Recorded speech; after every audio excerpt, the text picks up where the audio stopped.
નમસ્કાર વિદ્યાર્થી મિત્રો, ધોરણ 9 વિષય સામાજિક વિજ્ઞાન, ચેપ્ટર નંબર 16 આબોહવા.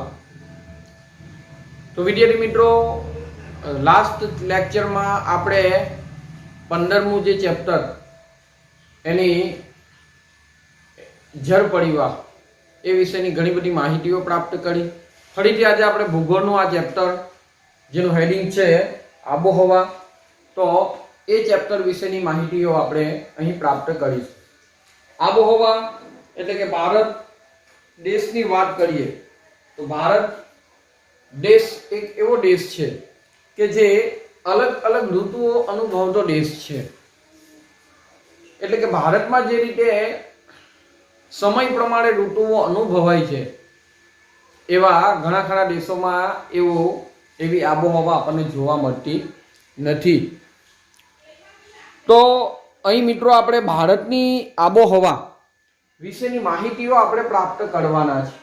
પરંતુ એ પહેલા આપણને આબોહવા સંકલ્પનાની વ્યાખ્યા એટલે કે જેને આપણે વ્યાખ્યા કહીએ છીએ, સંકલ્પના કહીએ છીએ, એનો ખ્યાલ હોવો જોઈએ.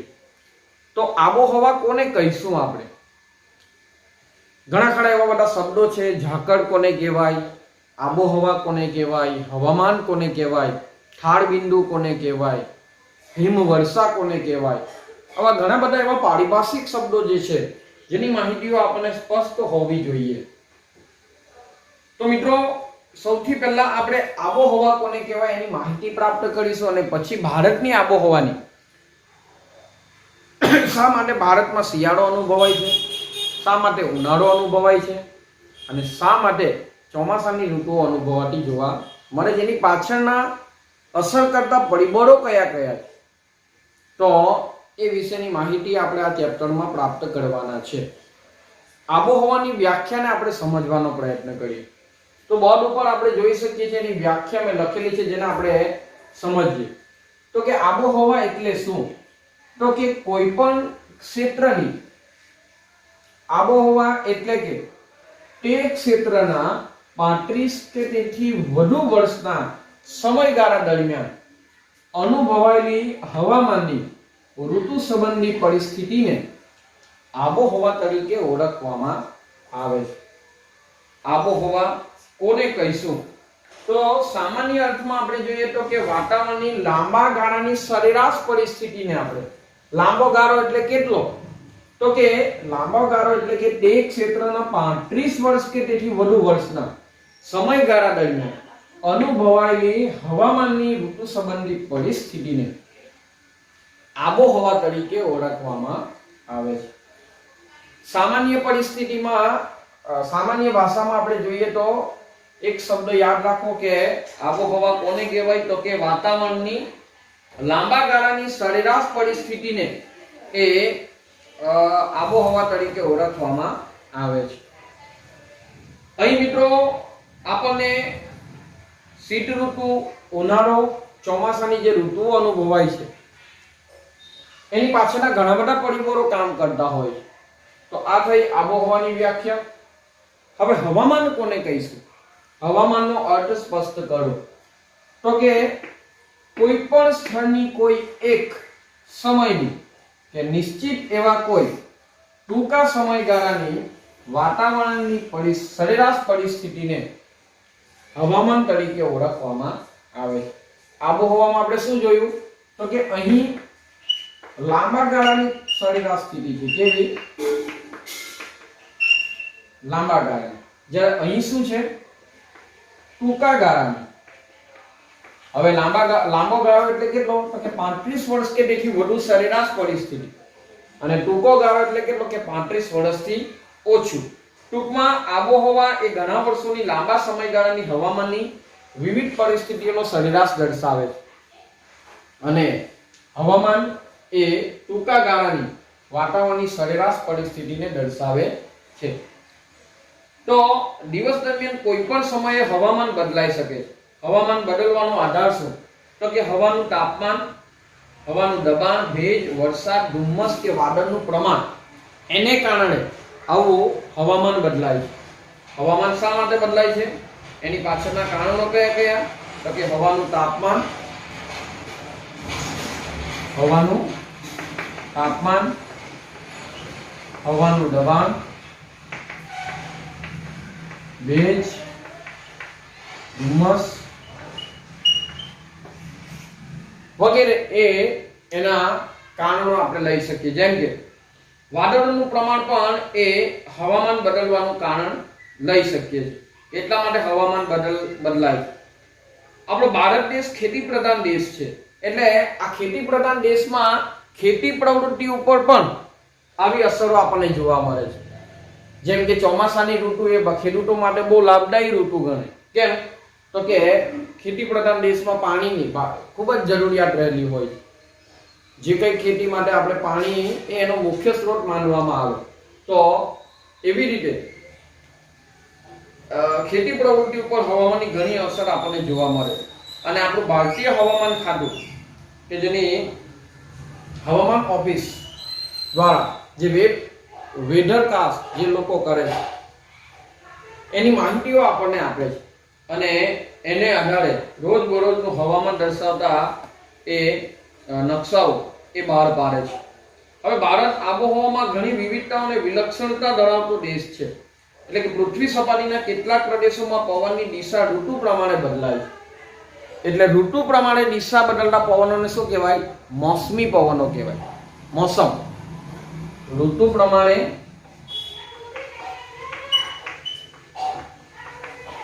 દિશા બદલતા પવનોને શું કહેવાય? મોસમી પવન. પરીક્ષામાં ઘણીવાર પૂછાય છે મોસમી પવનો એટલે શું? તો કે ઋતુ પ્રમાણે દિશા બદલતા પવનોને મોસમી પવનો તરીકે ઓળખવામાં આવે છે. આ મૂળ અરબી ભાષાનો શબ્દ છે મૌસિમ. અરબી ભાષાનો શબ્દ છે મૌસિમ, અને આ મૌસિમ આરબ દેશનો શબ્દ, અરબી ભાષા, અને આ મૌસિમ પરથી આ શબ્દ બની આવ્યો છે મૌસમી. શું બની આવ્યો? મોસમી. એટલે આ મોસમી પવનો એનું નામ એને આપવામાં આવેલું છે. આપણા ભારત એ એશિયા ખંડમાં આવેલો દેશ છે, અને આ એશિયા ખંડમાં ભારત, શ્રીલંકા, પાકિસ્તાન, પછી બાંગ્લાદેશ, નેપાળ, ભૂટાન, ચીન જેવા આપણા પાડોશી દેશો આપણે જે જોઈએ છે, મ્યાનમાર છે, બર્મા જેને આપણે કહીએ છીએ, એવા દેશોમાં પણ એવી મોસમી આબોહવા અનુભવતા મુખ્ય દેશો જોવા મળે છે. તો અહીંયા મિત્રો આપણે બે વ્યાખ્યાઓ સમજવાનો પ્રયત્ન કર્યો. કઈ? તો કે આબોહવા કોને કહેવાય, અને બીજું હવામાન કોને કહેવાય. અને ત્રીજી એક વ્યાખ્યા આપણે સમજી ગયા, મોસમી પવનો કોને કહેવાય. હવે આપણે ઋતુ પરિવર્તન વિશેની માહિતીઓ પ્રાપ્ત કરીશું. એટલે કે ઋતુ પરિવર્તન થવા પાછળનું કારણ શું છે એની માહિતીઓ આપણે હવે પ્રાપ્ત કરીએ.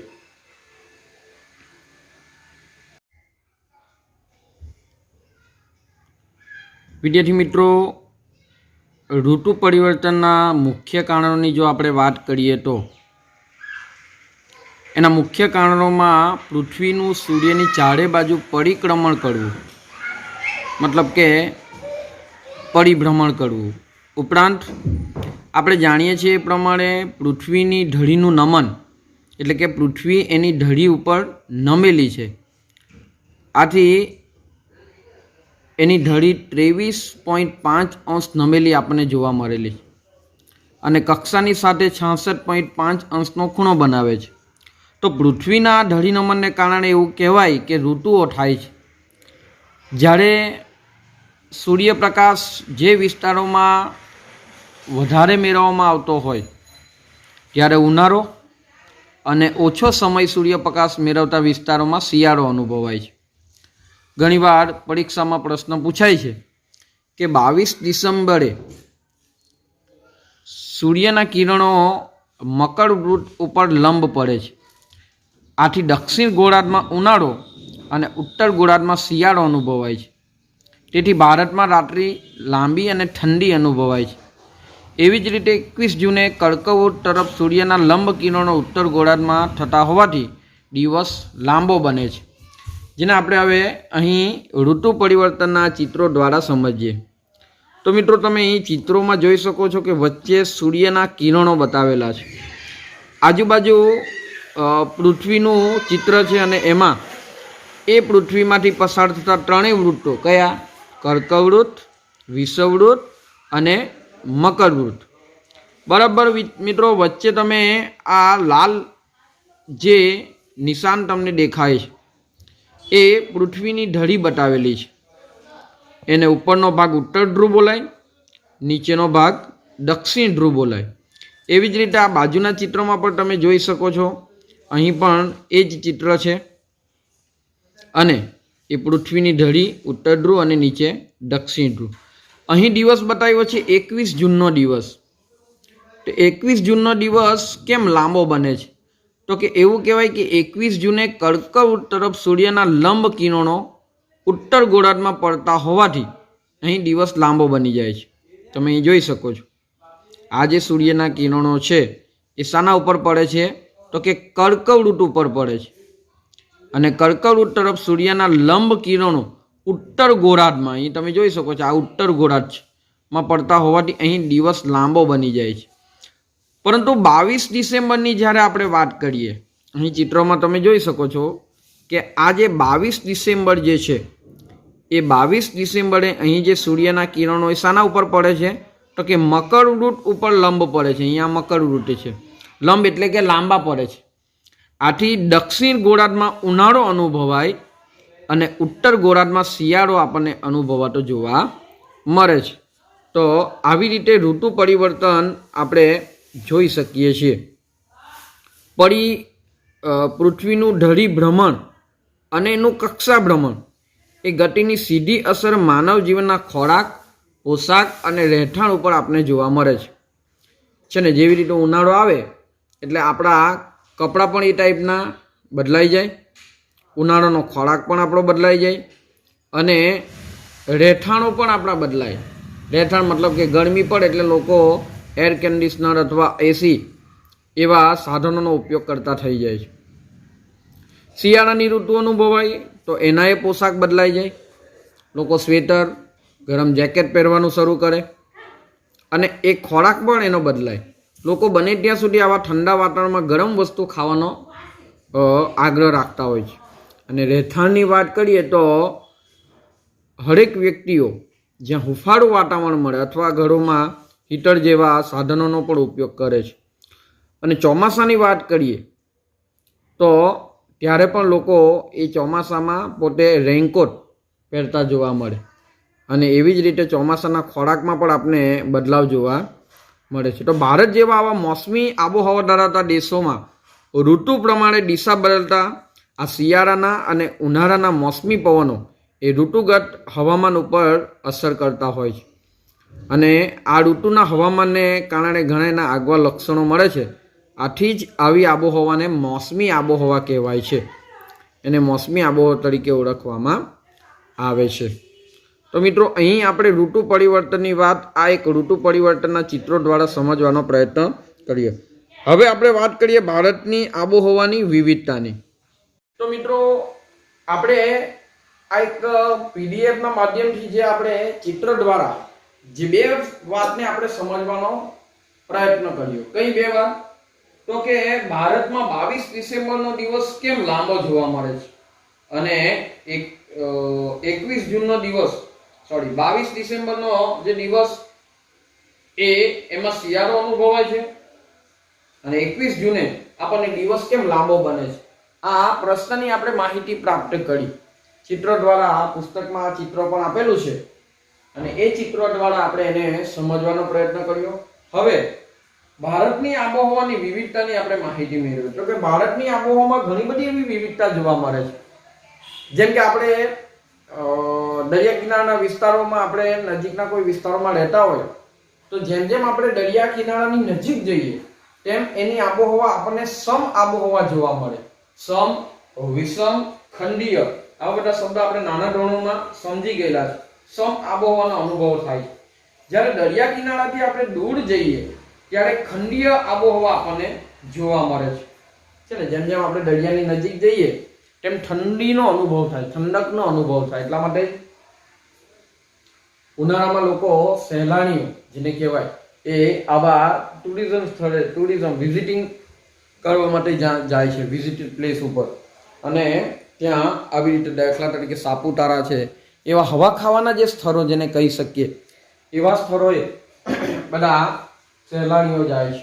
તો જેમ જેમ આપણે દરિયા કિનારાની નજીક જઈએ તેમ આપણને સમ આબોહવા જોવા મળે. જ્યારે દરિયાથી દૂર જઈએ ત્યારે આપણે ઠંડી આબોહવા આપણને જોવા મળે. એટલે દૂર જઈએ તો આપણે ગરમ આબોહવાનો અનુભવ થાય છે. ઉત્તર ભારતનો ઘણો ભાગ દરિયાથી દૂર હોવાથી ત્યાંની આબોહવા ખંડીય છે અને ભારતની લગભગ મધ્યમાંથી કર્કવૃત પસાર થાય છે.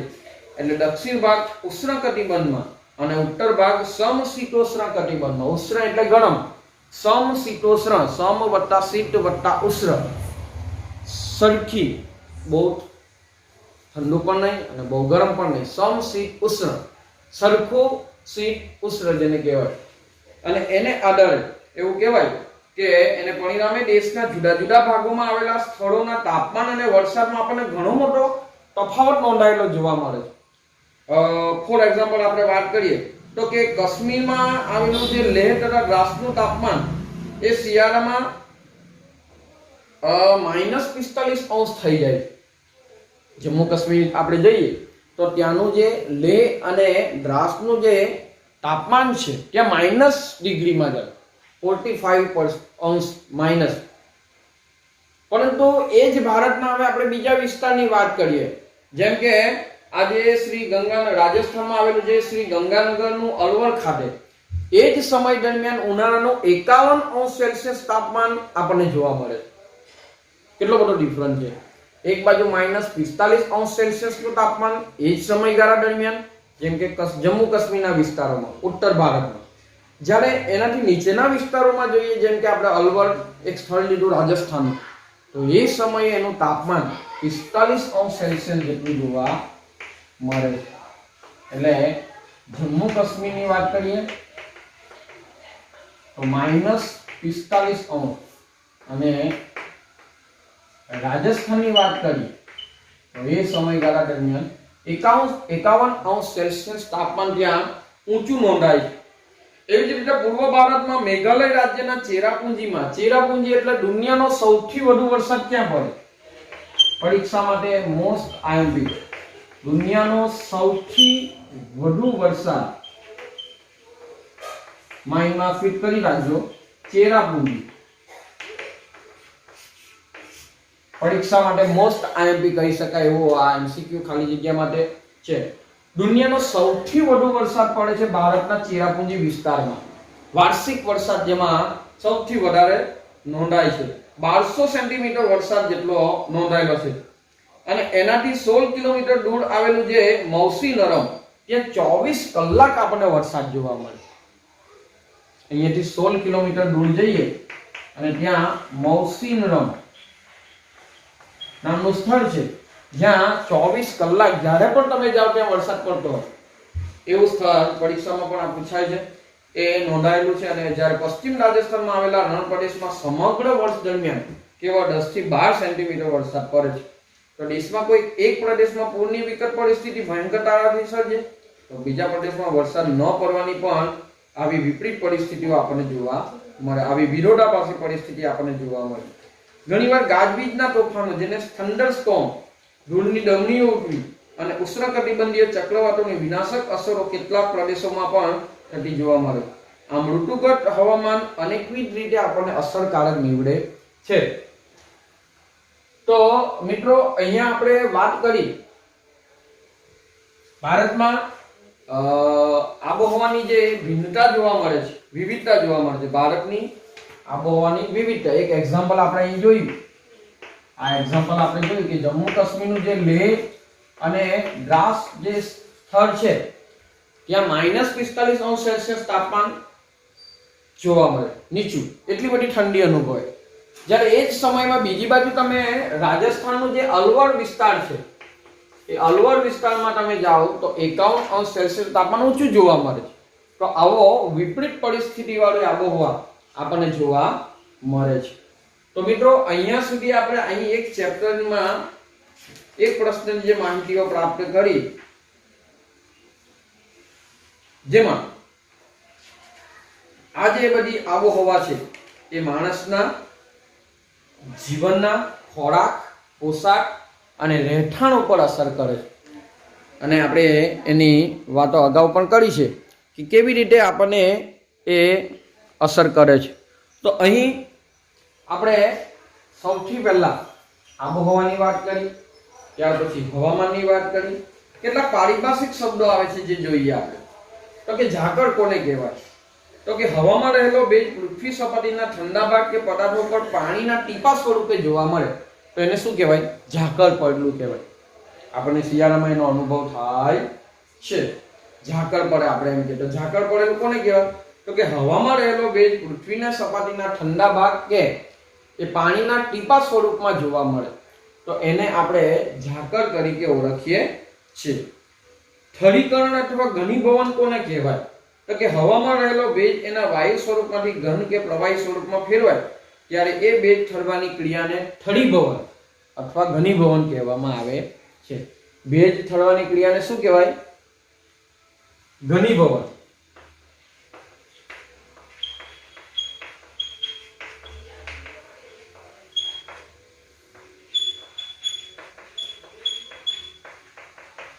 કે થળીકરણ કહે છે.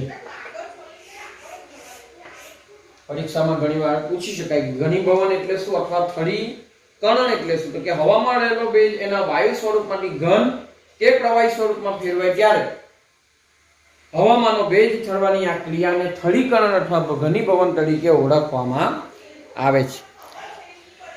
એવી જ રીતે ઝાકળની વાત કરી, એવી જ રીતે ઘનીભવનની આપણે વાત કરી, એવી જ રીતે આપણે ઠાર બિંદુ કોને કહેવાય? તો કે જે ઉષ્ણ તાપમાને પાણી ઠરીને બરફમાં રૂપાંતર થાય તે બિંદુનું એને ઠાર બિંદુ કહેવામાં આવે.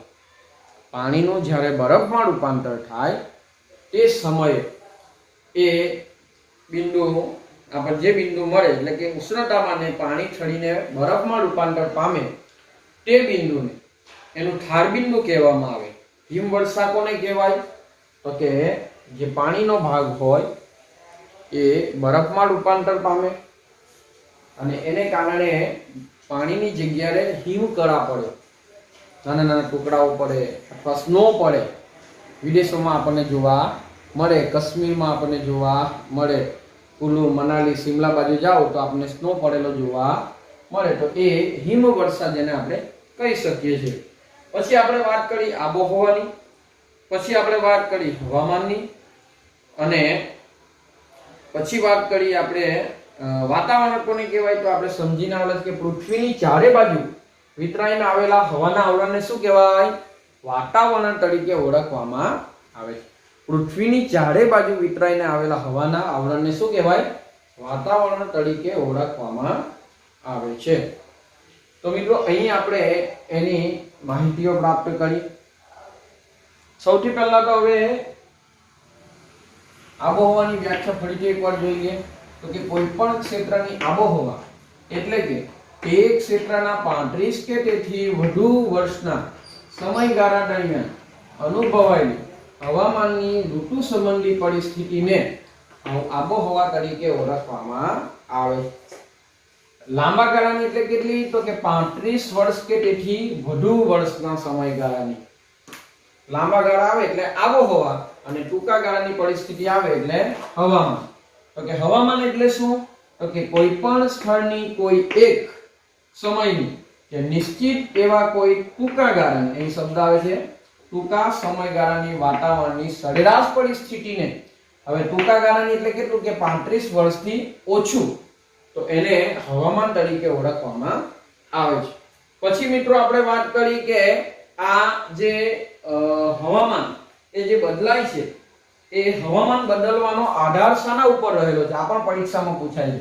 તો કે અહીં આપણે લખ્યું હતું હવાનું તાપમાન, હવાનું દબાણ, હવામાં રહેલો ભેજ, પછી ધુમ્મસ, પછી બીજું એક એના વાદળો. તો આને આધારે હવામાન બદલાય. આજે શિયાળો અનુભવાય, આજે કોઈક વાર આપણે ગરમીનો અનુભવ થાય, કોઈક વાર ઠંડીનો અનુભવ થાય, કોઈક વાર વરસાદ પડે.